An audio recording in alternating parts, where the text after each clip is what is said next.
Hey, what's going on, you guys? It's Mike Esfahani here with an easy tutorial on When You Wish Upon a Star. I've got a link to the sheet music in the description down below. And of course, if this video helped you, even if it didn't help you, hit the like button, hit subscribe, you know what to do. If you have any questions, by all means, leave a comment. If you don't have any questions, leave a comment. Doesn't matter. But here's the tutorial. What's great about this is it's a really good study on inner voices. If you've seen some of my other videos, I'm really passionate about playing about inner voices and how they can bring our playing to the next level. Let's go phrase by phrase. The right hand begins like this.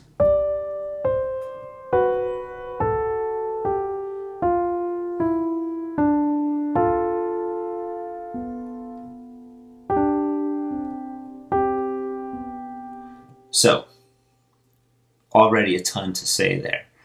Basically, when I started, I played G and D with 1 and 5. But you'll notice that I played the G softer and I'm still holding it. 4 on C. Still holding the G. Lift. 2 on F sharp, 5 on B. If you can do this, it'd be great if you could make the F sharp softer and the B louder. Continue to hold the F sharp, and then 4 on A.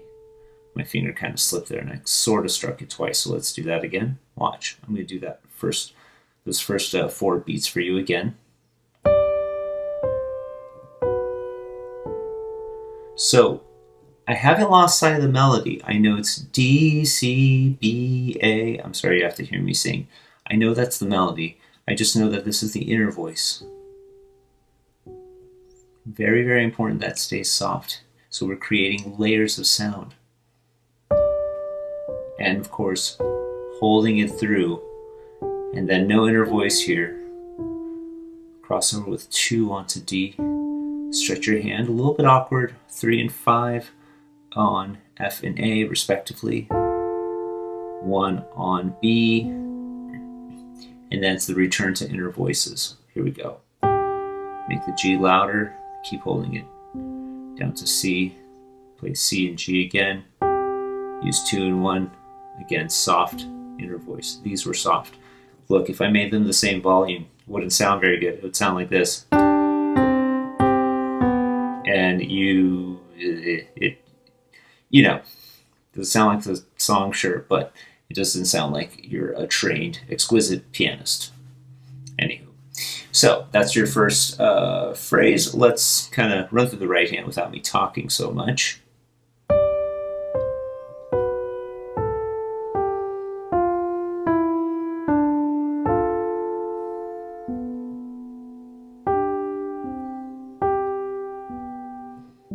And it goes into, of course, the first verse. Now the left hand. If you haven't noticed already, the piece is highly chromatic. That means it uses half steps. That means it's like kind of using all the neighboring notes, or most of them. So we have 2 on E here. Squish your hand so that 3 is on E flat. 4, that's your ring finger, is on D. Play that D twice. Open your hand up just a bit. 3 on E. 2 on F. Rest. G. Rest, G. Now put 2 on E. And I like to substitute, meaning without lifting. Putting my 1 there. It's like a sleight of hand trick. And 5 on G. That's your introduction right there. Doesn't sound like much of anything until you put your hands together. Here I go.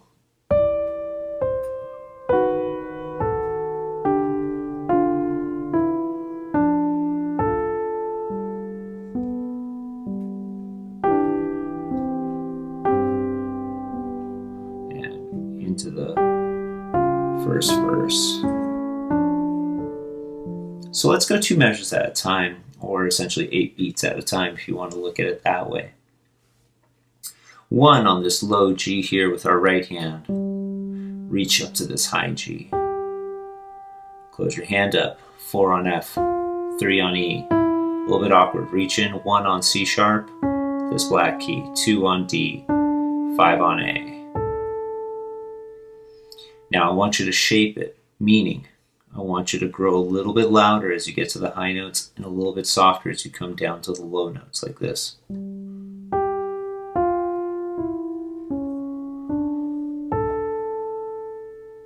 That makes that, again, like I had mentioned earlier, things like this take your playing to the next level.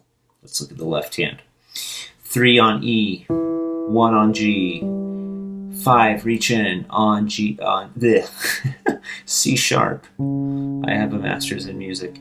2 on G. I say that to my students every time I make a really dumb mistake in front of them, which I do often. 2 on G here. 1 on A. 3 on F. 5 on D. 3 on F.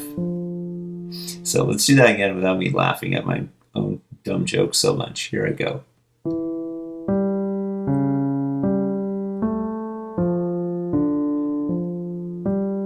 All right, so let's put everything together.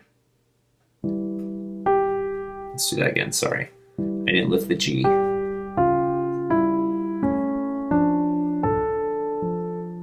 It's pretty cool. Listen one more time.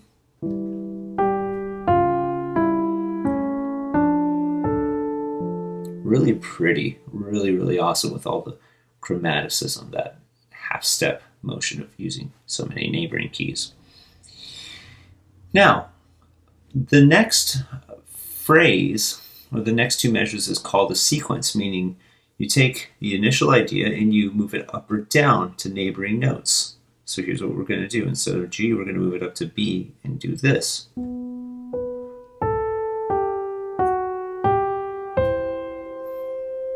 Pretty cool, right? Like very similar. Shape it the same way. Sing up to the B. Another cool thing too is when a sequence moves higher, it's very effective to grow a little bit louder than the previous motif, the previous idea. I'm going to demonstrate them together as a pair to show you. Meanwhile, the left hand is actually quite different here. It's 1 on G twice, down to F, down to E, put your 4 on E flat, 3 on E natural, 1 on G. So here's with the right hand there.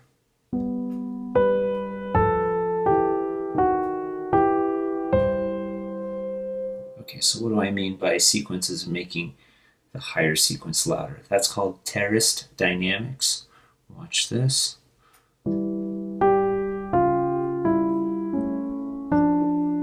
Now a little more.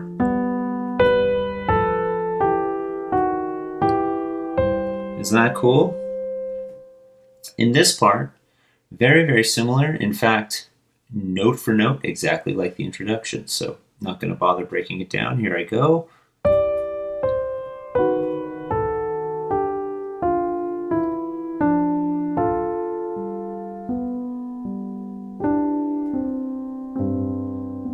A little different ending there. We've got 2 on D, 5 on G. Remember, my G is louder. It's the top voice, the outer voice.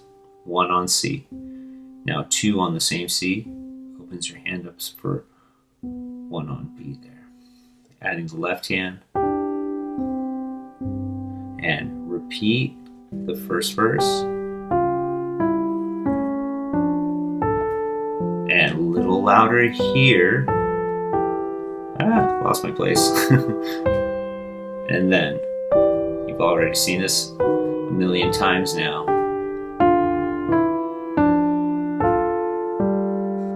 And a little different ending. Okay, so then we go into section B, but let's look at the transition there. You ended your first verse on C, or I should say your second verse now on C. Left hand comes in and puts 4 on D, 3 on E, 1 on G. Let's do the left hand first here.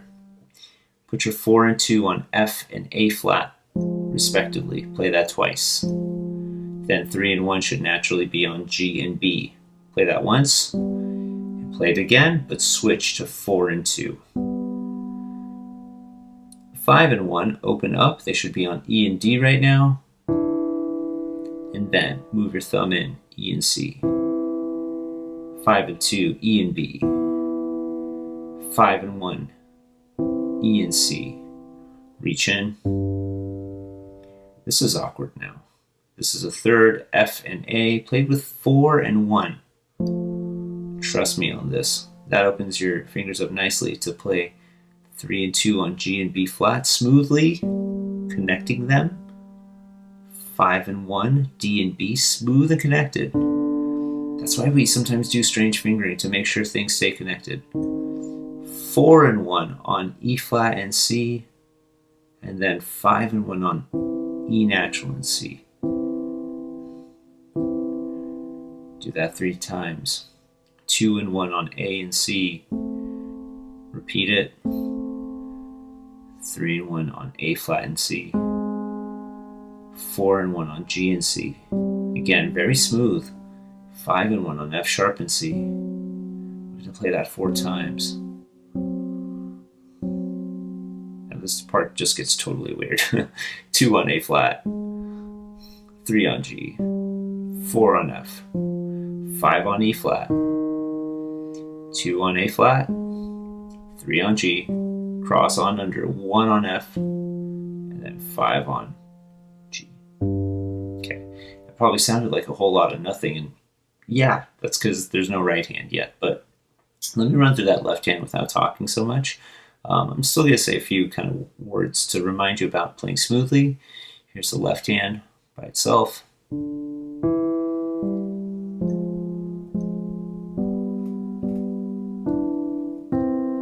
I'm not even using the pedal, but you'll notice my effort to stay smooth.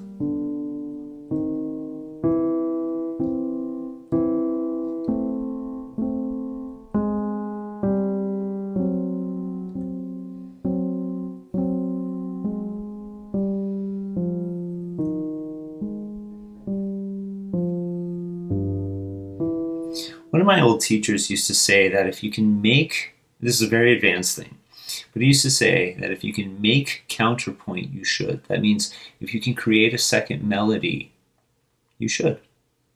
And so in the left hand, I hear at one point, maybe you could hear it too, the bottom notes of the left hand moving chromatically, half steps apart. So hey, let's bring it out.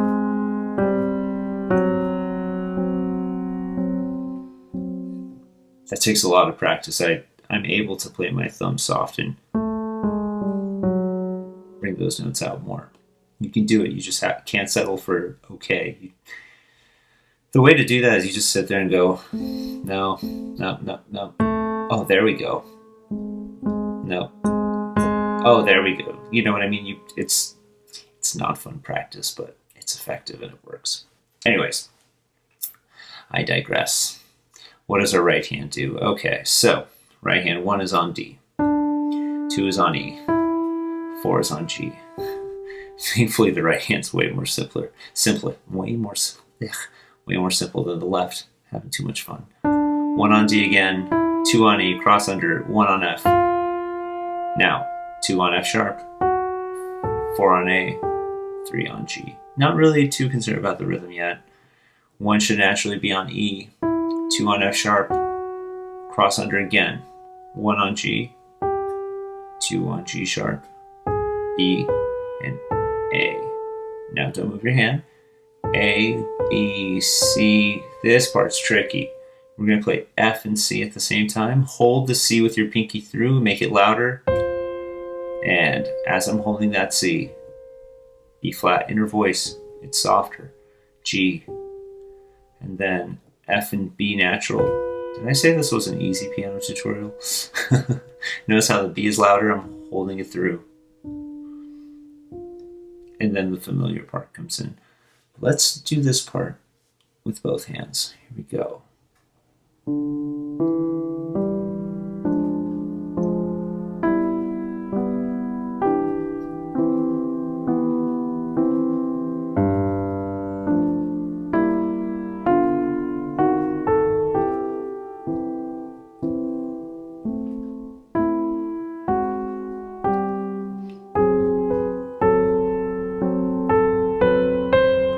here. Hold that pinky.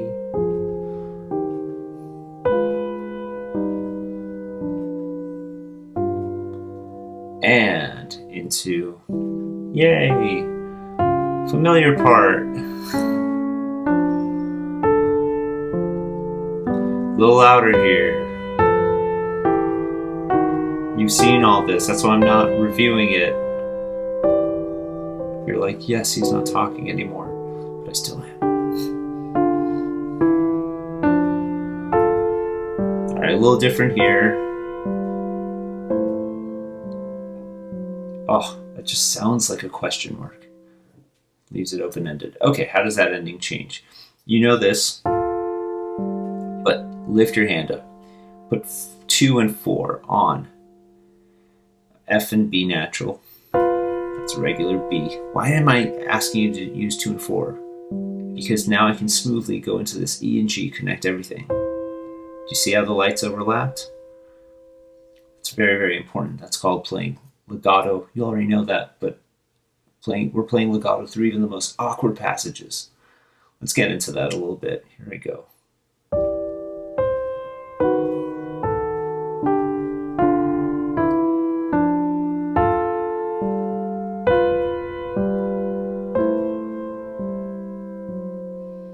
And yeah, so once you play this, the left hand goes A, G, F sharp, cross on under. We're pretty much going to do the same thing.